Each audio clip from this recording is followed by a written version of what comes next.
60 വയസ്സിന് ശേഷവും കാലിന്റെ ശക്തി ഇരട്ടിയാക്കാൻ ജപ്പാനിലുള്ളവർ ഉപയോഗിക്കുന്ന 5 വ്യായാമങ്ങൾ. ലോകത്തിൽ ഏറ്റവും കൂടുതൽ 100 വയസ്സിന് മുകളിലുള്ള ആളുകൾ ജപ്പാനിലാണ്.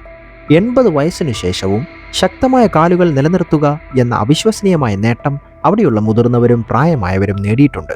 നമ്മുടെ ഇടയിൽ 50 വയസ്സിന് ശേഷം മിക്ക ആളുകളും കാലിന്റെ ശക്തി നഷ്ടപ്പെടുന്നതായി ഇതിനകം റിപ്പോർട്ട് ചെയ്തിട്ടുണ്ട്. ഈ പേശികളുടെ നഷ്ടം അഥവാ മസിൽ ലോസ് വിനാശകരമായ പ്രത്യാഘാതങ്ങൾ ഉണ്ടാക്കുന്നു.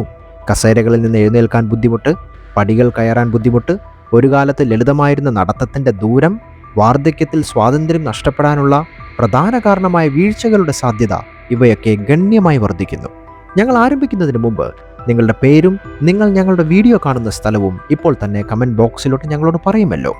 ഒന്നാമത്തെ വ്യായാമം റെസ്റ്റിംഗ് സ്ക്വാറ്റ്. ജാപ്പനീസ് സംസ്കാരത്തിലെ ഏറ്റവും ജനപ്രിയമായ വ്യായാമങ്ങളിൽ ഒന്നാണ് ഇത്. നമ്മളെപ്പോലെ ജപ്പാൻകാർ കസേരകളിലും സോഫകളിലും ഒന്നും വിശ്രമിക്കാറില്ല.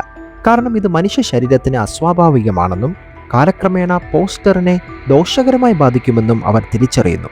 ദൈനംദിന വിശ്രമത്തിനുള്ള ഒരു പൊസിഷനായി അവർ ഡീപ്പ് സ്ക്വാട്ട് ഉപയോഗിക്കുന്നു. ഈ പരിശീലനത്തിൻ്റെ ആകർഷകമായ കാര്യം ഇത് ഒരേ സമയം നിരവധി മസിൽ ഗ്രൂപ്പുകളെ പ്രവർത്തിപ്പിക്കുന്നു എന്നതാണ്. ക്വാഡ്രിസെപ്സ്, ഹാംസ്ട്രിങ്ങുകൾ, ഗ്ലൂട്ടുകൾ, കോർ ഇതെല്ലാം പ്രവർത്തിക്കുന്നു. ടോക്കിയോ സർവകലാശാലയിൽ നടത്തിയ ഒരു പഠനത്തിൽ റെസ്റ്റ് സ്ക്വാട്ടുകൾ ചെയ്തുകൊണ്ടിരുന്ന 70 വയസ്സിന് മുകളിലുള്ള ആളുകൾക്ക് 50 വയസ്സുള്ള ആളുകളുടേതിന് സമാനമായ കാലുകളുടെ ശക്തിയുണ്ടായിരുന്നു. ഇത് ശരിയായി ചെയ്യുന്നതിന് നിങ്ങളുടെ പാദങ്ങൾ തോളിൻ്റെ വീതിയിൽ അകറ്റിവെക്കുക. നിങ്ങളുടെ ഗ്ലൂട്ടുകൾ നിലത്ത് തൊടുന്നതുവരെ പതുക്കെ താഴ്ത്തുക. നിങ്ങളുടെ കാൽപാദങ്ങൾ പൂർണ്ണമായും നിലത്ത് താങ്ങി നിർത്തുക. നട്ടെല്ല് അമിതമായി വളഞ്ഞതോ പൂർണ്ണമായും നേരെയായതോ അല്ല. ഒരു ന്യൂട്രൽ സ്ഥാനത്ത് അത് തുടരണം. തുടക്കക്കാർക്ക്, പ്രത്യേകിച്ച് 60 വയസ്സിന് ശേഷം 20 സെക്കൻഡ് നേരത്തേക്ക് സപ്പോർട്ടിനായി ഫർണിച്ചറുകൾ പിടിച്ചുകൊണ്ട് ആരംഭിക്കാം. സപ്പോർട്ടില്ലാതെ 2 മുതൽ 3 മിനിറ്റ് വരെ സ്ഥാനം നിലനിർത്താൻ കഴിയുന്നതുവരെ ഈ സമയം ക്രമേണ വർദ്ധിപ്പിക്കുക. കാലിലെ മസിൽസ് പ്രവർത്തിക്കുന്നുണ്ടെന്ന് തോന്നുമ്പോൾ സന്ധിവേദനയില്ലാതെ നിങ്ങളത് ശരിയായി ചെയ്യുന്നുണ്ടെന്ന് നിങ്ങൾക്ക് മനസ്സിലാകും. ഈ വ്യായാമം പേശികളുടെ ശക്തിക്ക് അപ്പുറത്തേക്ക് പോകുന്നു. ഇത് കാലുകളിൽ മികച്ച ബ്ലഡ് സർക്കുലേഷൻ പ്രോത്സാഹിപ്പിക്കുകയും ദഹന പ്രക്രിയയെ സുഗമമാക്കുകയും ചെയ്യുന്നു. പൊസിഷൻ എളുപ്പമാക്കാൻ ശ്രമിക്കുന്നതിനായി കാലിൻ്റെ ഹീൽ ഉയർത്തുക എന്നതാണ് ഒരു സാധാരണ തെറ്റ്. ഇത് പല ഗുണങ്ങളും ഇല്ലാതാക്കുകയും അനാവശ്യ പിരിമുറുക്കം കാൽമുട്ടുകളിലേക്ക് മാറ്റുകയും ചെയ്യുന്നു. മറ്റൊരു പതിവ് തെറ്റ് പുറം അമിതമായി വളയുക എന്നതാണ്. ഇത് ലോവർ ബാക്കിന് അസ്വസ്ഥതയ്ക്ക് കാരണമാകും. 60 വയസ്സിന് മുകളിലുള്ള മുതിർന്നവർക്ക് ഈ വ്യായാമം ഒരു ദിവസം 3 മുതൽ 5 തവണ വരെ പരിശീലിക്കാൻ ഞാൻ ശുപാർശ ചെയ്യുന്നു. ഏതാനും ആഴ്ചകൾക്കുള്ളിൽ കസേരകളിൽ നിന്ന് എഴുന്നേൽക്കുന്നതിൽ കൂടുതൽ എളുപ്പവും ദൈനംദിന പ്രവർത്തനങ്ങളിൽ നിങ്ങളുടെ കാലുകളിൽ കൂടുതൽ ചടുലതയും നിങ്ങൾ കാണും. നമ്പർ 2, ഒരു കാലിൽ ബാലൻസ് ചെയ്യുക അഥവാ ബാലൻസ് ഓൺ വൺ ലെഗ്.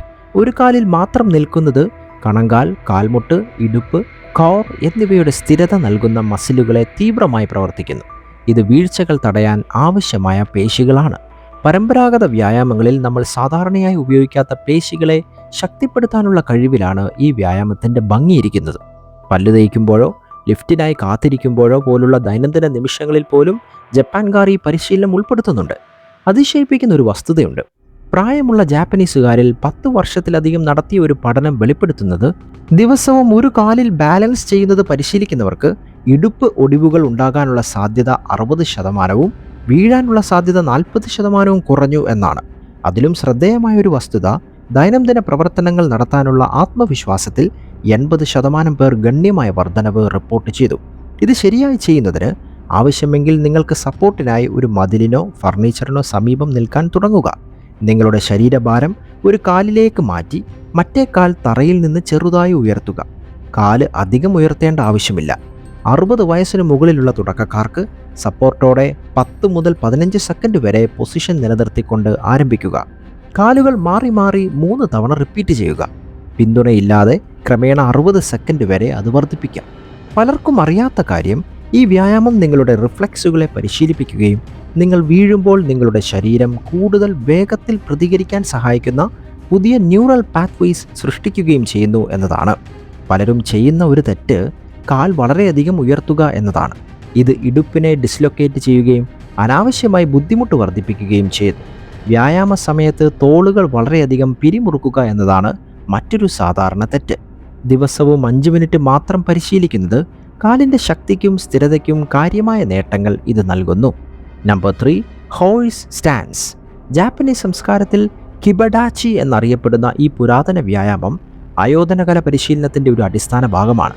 കൂടാതെ എല്ലാ പ്രായത്തിലുമുള്ള ആളുകൾക്ക് ഇതൊരു സ്ട്രെങ്തനിങ് വ്യായാമമായി സ്വീകരിച്ചിട്ടുണ്ട്. 50 വയസ്സിന് മുകളിലുള്ള മുതിർന്നവർക്ക് ഹോഴ്സ് സ്റ്റാൻസ് പ്രത്യേകിച്ചും ഫലപ്രദമാണ്. തുടകളുടെയും ഇടുപ്പുകളുടെയും കോർ ഭാഗത്തിൻ്റെയും മസിലുകളെ ഈ എക്സസൈസ് തീവ്രമായി പ്രവർത്തിപ്പിക്കുകയും മുഴുവൻ ശരീരഘടനയെയും പിന്തുണയ്ക്കുന്ന ഒരു ഉറച്ച അടിത്തറ സൃഷ്ടിക്കുകയും ചെയ്യുന്നു. 50 വയസ്സിന് മുകളിലുള്ള ആളുകൾക്ക് ഗുണങ്ങൾ ഒന്നിലധികമാണ്. അഡക്ടർ മസിൽസ്, ക്വാഡ്രിസെപ്സ്, ഗ്ലൂട്ടുകൾ, കോർ സ്റ്റെബിലൈസറുകൾ എന്നിവയുടെ ശക്തിപ്പെടുത്തലാണ് നടക്കുന്നത്. ജേർണൽ ഓഫ് ഫിസിക്കൽ തെറാപ്പി സയൻസിൽ പ്രസിദ്ധീകരിച്ച ഒരു പഠനം കാണിക്കുന്നത് ഈ പോസ്റ്റർ സ്ഥിരമായി പ്രാക്ടീസ് ചെയ്യുന്ന പ്രായമായവർക്ക് വെറും 12 ആഴ്ചകൾക്ക് ശേഷം കാലിൻ്റെ ശക്തിയിൽ 24% വർധനവ് പ്രകടമായെന്നാണ്. ഹോഴ്സ് സ്റ്റാൻസ് ശരിയായി നിർവഹിക്കുന്നതിന് നിങ്ങളുടെ കാലുകൾ നന്നായി അകറ്റി തോളിൻ്റെ ഏകദേശം 1.5 ഇരട്ടി വീതിയിൽ സ്വയം പൊസിഷൻ ചെയ്യുക. കാൽമുട്ടുകൾ ചെറുതായി വളച്ച് അദൃശ്യമായ ഒരു കസേരയിൽ ഇരിക്കുന്നത് പോലെ നിങ്ങളുടെ ശരീരം താഴ്ത്തുക. കാൽപാദങ്ങൾ സമാന്തരമായി അല്ലെങ്കിൽ ചെറുതായി പുറത്തേക്ക് തിരിഞ്ഞിരിക്കണം. നട്ടെല്ല് നിവർന്നിരിക്കും, വയറ് ചെറുതായി ചുരുങ്ങും. 2 കാലുകൾക്കിടയിലുള്ള ഭാരത്തിൻ്റെ തുല്യ വിതരണത്തിലും പേശികളുടെ നിരന്തരമായ പ്രവർത്തനത്തിലുമാണ് ഇതിൻ്റെ രഹസ്യമിരിക്കുന്നത്. പൊസിഷൻ നിലനിർത്താൻ തുടയുടെ മസിലുകൾ തുടർച്ചയായി പ്രവർത്തിക്കുന്നുണ്ടെന്ന് നിങ്ങൾക്ക് അനുഭവപ്പെടണം. 60 വയസ്സിന് മുകളിലുള്ള തുടക്കക്കാർക്ക് 10 മുതൽ 15 സെക്കൻഡ് വരെ ഈ സ്ഥാനം നിലനിർത്തിക്കൊണ്ട് ആരംഭിക്കാൻ ഞാൻ ശുപാർശ ചെയ്യുന്നു.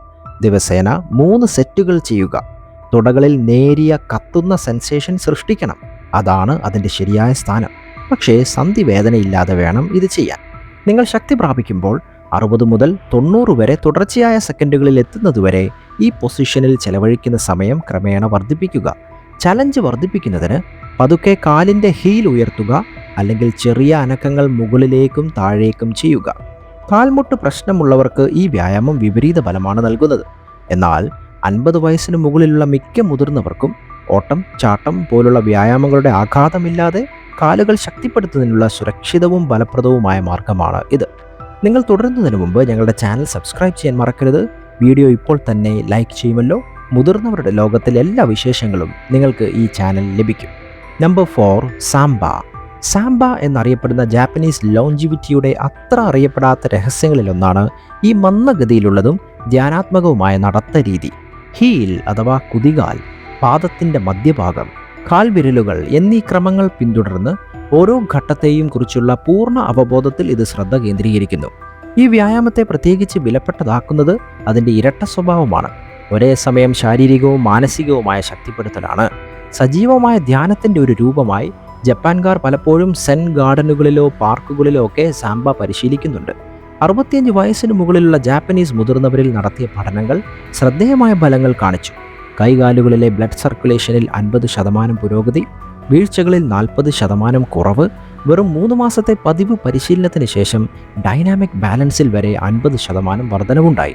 ഇത് ശരിയായി ചെയ്യുന്നതിന് തടസ്സങ്ങളില്ലാതെ സാവധാനം നടക്കാൻ കഴിയുന്ന ഒരു സ്ഥലം നിങ്ങൾ കണ്ടെത്തുക. അതിൻ്റെ തുടക്കത്തിൽ വീട്ടിലെ ഹാളിൽ ചെയ്യാൻ ഞാൻ ശുപാർശ ചെയ്യും. നിങ്ങളുടെ സാധാരണ നടത്തത്തേക്കാൾ ഏകദേശം 4-5 മടങ്ങ് വളരെ കുറഞ്ഞ വേഗതയിൽ നിങ്ങൾ നടക്കാൻ തുടങ്ങുക. കാലിൻ്റെ ഓരോ ഭാഗവും നിലത്ത് സ്പർശിക്കുന്ന സെൻസേഷനിൽ നിങ്ങൾ ശ്രദ്ധ കേന്ദ്രീകരിക്കണം. ആദ്യം ഹീൽ, പിന്നീട് മധ്യഭാഗം, ഒടുവിൽ കാൽവിരലുകൾ. ഈ വ്യായാമത്തിൻ്റെ ഭംഗി അത് വികസിപ്പിക്കുന്ന ശരീര അവബോധത്തിലാണ്. ദിവസവും 3 മിനിറ്റ് പരിശീലിക്കുക. ഓരോ 3 ചുവടും ആഴത്തിൽ ശ്വസിക്കുക. കാലുകളിൽ ശക്തിയും പ്രോപ്രിയോസെപ്ഷനും വികസിപ്പിക്കാൻ ഇത് പര്യാപ്തമാണ്.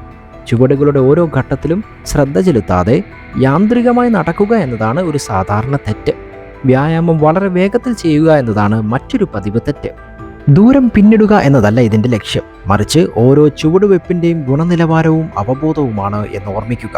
ശക്തി, സ്ഥിരത, ഏകോപനം എന്നിവ വികസിപ്പിക്കുന്നതിനാണ് ഇത് ശ്രദ്ധ കേന്ദ്രീകരിക്കുന്നത്. 60 വയസ്സിന് മുകളിലുള്ള മുതിർന്നവർക്ക്, പ്രത്യേകിച്ച് ബാലൻസ് പ്രശ്നങ്ങൾ ഉള്ളവർക്ക്, സുരക്ഷയ്ക്കായി ഒരു മതിലിനോ ഹാൻഡ് റെയിലിനോ സമീപം പരിശീലനം ആരംഭിക്കാൻ ഞാൻ ശുപാർശ ചെയ്യുന്നു.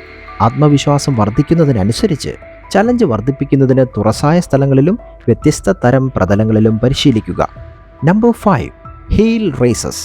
ലളിതവും എന്നാൽ അവിശ്വസനീയമാം വിധം ഫലപ്രദവുമായ ഈ വ്യായാമം കാഫ് മസിലിൻ്റെ നേരിട്ട് പ്രവർത്തിപ്പിക്കുന്നതാണ്. കാഫ് മസിൽസിനെ ശരീരത്തിൻ്റെ 2ാമത്തെ ഹൃദയമായി കണക്കാക്കുന്നു എന്നതാണ് പലർക്കും അറിയാത്ത ഒരു കാര്യം. കാരണം അതിൻ്റെ കോൺട്രാക്ഷൻസ് ആണ് ഹൃദയത്തിലേക്ക് രക്തം തിരികെ പമ്പ് ചെയ്യാൻ സഹായിക്കുന്നത്. ജാപ്പനീസ് സംസ്കാരത്തിൽ, പ്രത്യേകിച്ച് 60 വയസ്സിനു ശേഷം കാഫിനെ ശക്തിപ്പെടുത്തുന്നതിന് മുൻഗണന നൽകുന്നു. കാരണം നടക്കുമ്പോഴും പടികൾ കയറുമ്പോഴും വീഴ്ചകൾ തടയുമ്പോഴും സ്ഥിരതയ്ക്ക് ഈ പേശികൾ നിർണായകമാണ്. ജപ്പാൻകാർ പലപ്പോഴും ദൈനംദിന നിമിഷങ്ങളിൽ ഹീൽ റേസസ് ഉൾപ്പെടുത്താറുണ്ട്. പതുക്കെ കാൽ വിരലുകളുടെ ടിപ്പുകളിലേക്ക് അഥവാ അഗ്രഭാഗത്തേക്ക് ഉയരുക, ശരീരം ഒരു സ്ട്രെയിറ്റ് ലൈനിൽ നിലനിർത്തുക, തുടർന്ന് പതുക്കെ സ്റ്റാർട്ടിംഗ് പൊസിഷനിലേക്ക് മടങ്ങുക. 60 വയസ്സിന് മുകളിലുള്ള തുടക്കക്കാർക്ക് ഒരു മതിൽ അല്ലെങ്കിൽ ഫർണിച്ചർ സപ്പോർട്ടായി ഉപയോഗിച്ച് 15 റെപ്പറ്റീഷൻസ് ഉള്ള 2 സെറ്റുകൾ ഉപയോഗിച്ച് ആരംഭിക്കാൻ ഞാൻ ശുപാർശ ചെയ്യുന്നു. ശക്തി വർദ്ധിക്കുന്നതിനനുസരിച്ച് 20 റെപ്പറ്റീഷൻസിൻ്റെ 3 സെറ്റുകളിലേക്ക് നിങ്ങൾക്ക് പുരോഗമിക്കാം. പേശികളുടെ ശക്തിക്ക് പകരം ആക്കം ഉപയോഗിച്ച് ശരീരം മുന്നോട്ടും പിന്നോട്ടും ആട്ടുക എന്നതാണ് ഒരു സാധാരണ തെറ്റ്. മറ്റൊരു പതിവ് തെറ്റ് വളരെ വേഗത്തിൽ ചലനം നടത്തുക എന്നതാണ്. ഇത് വ്യായാമത്തിൻ്റെ ഫലപ്രാപ്തി കുറയ്ക്കുന്നു. ഉയരുമ്പോഴും താഴുമ്പോഴും ഓരോ റെപ്പറ്റീഷനും നിയന്ത്രിക്കണം എന്ന് നിങ്ങൾ ഓർമ്മിക്കുക. ചലഞ്ച് വർദ്ധിപ്പിക്കുന്നതിന് 2 പ്രധാന പ്രോഗ്രഷൻസ് നമുക്ക് ചെയ്യാം. ആദ്യത്തേത് ഒരു സ്റ്റെപ്പിൽ കയറി നിന്ന് വ്യായാമം ചെയ്യുക എന്നതാണ്. കൂടുതൽ മോഷൻ കിട്ടുന്നതിനായി കാലിൻ്റെ ഹീൽ കാൽ വിരലുകളുടെ നിലവാരത്തിന് താഴേക്ക് വരാൻ നിങ്ങൾ അനുവദിക്കുക. രണ്ടാമത്തേത് 2 കാലിൽ നിന്നിട്ട് ഒരു കാൽ ഉയർത്തുക എന്നതാണ്. ഇത് ഓരോ കാഫ് മസിലിൻ്റെയും റെസിസ്റ്റൻസ് പ്രായോഗികമായി ഇരട്ടിയാക്കുന്നു. പേശികളെ ശക്തിപ്പെടുത്തുന്നതിന് പുറമെ ഈ വ്യായാമം കാലുകളിലെ ബ്ലഡ് സർക്കുലേഷൻ ഗണ്യമായി മെച്ചപ്പെടുത്തുന്നു. വെരിക്കോസ് വെയിൻ, കണങ്കാലിലെ വീക്കം എന്നിവയുടെയൊക്കെ സാധ്യത ഇത് കുറയ്ക്കുകയും ചെയ്യുന്നു. ദീർഘനേരം നിൽക്കുമ്പോഴും കൂടുതൽ ദൂരം നടക്കുമ്പോഴും സുഖസൗകര്യങ്ങളിൽ പുരോഗതി ഉണ്ടെന്ന് പതിവ് പ്രാക്ടീഷണർമാർ റിപ്പോർട്ട് ചെയ്തിട്ടുണ്ട്. ഈ വ്യായാമം ദിവസവും ചെയ്യാൻ ഞാൻ ശുപാർശ ചെയ്യുന്നു. അപ്പോൾ ജപ്പാൻകാർ ചെയ്യുന്ന 5 വ്യായാമങ്ങൾ ഇതാണ്. നിങ്ങളുടെ കാലുകൾക്ക് ബലം കിട്ടുവാൻ ഈ വ്യായാമങ്ങൾ നിങ്ങളെ സഹായിക്കും. ഈ വീഡിയോ ഇപ്പോൾ തന്നെ നിങ്ങൾ ലൈക്ക് ചെയ്ത് മറ്റുള്ളവർക്ക്, നിങ്ങളുടെ സുഹൃത്തുക്കൾക്കൊക്കെ ഇത് ഷെയർ ചെയ്യുമല്ലോ.